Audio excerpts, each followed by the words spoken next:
we're going to look at multiplying fractions.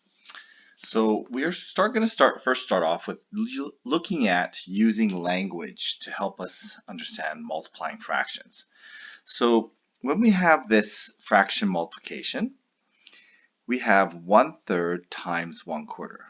We can also interpret this using language as saying 1/3 of a 1/4 fraction.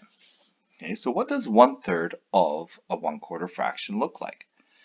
Okay, so if I take a look at the image on the right here, here is a square. We're going to represent the big square as one whole. So this left-hand corner that's all shaded is 1/4.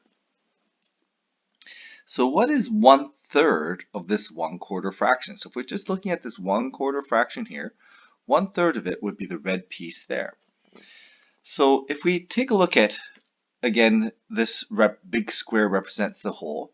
This 1/3 of a 1/4 fraction represents what fraction of the whole? Well, if we kind of replicate the sizes of those pieces, okay, because when we want to describe this fraction, we want to know what this is part of. This is a part, so how many pieces of that make up the whole? Well, I can count up 1, 2, 3, 4, 5, 6, 7, 8, 9, 10, 11, 12. There's 12 parts that make up the whole. So the answer must be 1 out of 12, okay, or 1/12. We could also look at it slightly differently, and we can say that this is 1/4 of a 1/3 fraction. Okay, so if we take a look at a 1/3 fraction, so that's hexagon here, that's outlined, represents the whole. So 1/3 of that hexagon would be the blue and red area here.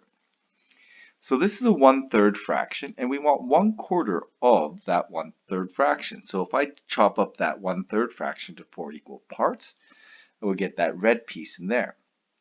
So again, I want to see what fraction of the whole this is.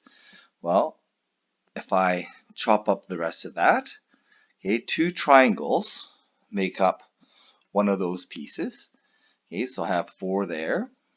If I just kind of slice it up like this, okay, I can count all 12 pieces. So there's my 1 piece, 2, 3, 4, 5, 6, 7, 8, 9, 10, 11, 12.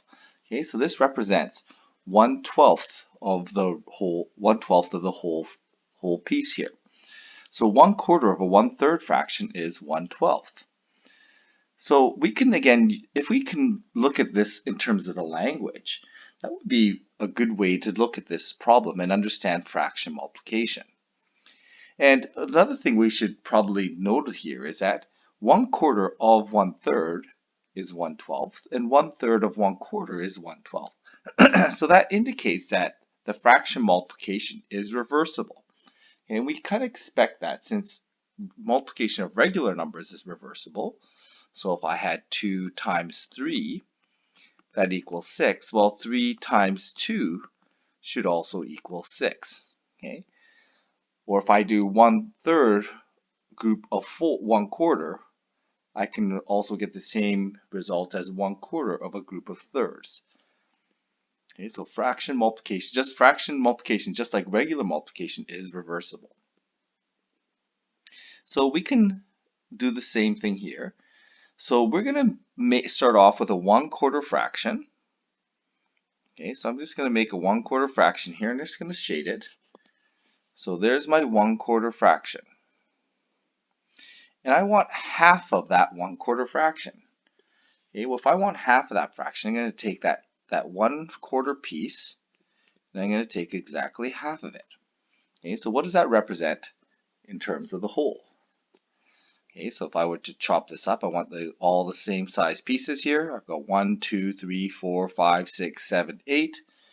Okay, I have 1 out of 8 pieces, and that gives me my answer to 1/2 of a 1/4 fraction, or in other words, 1/2 times 1/4.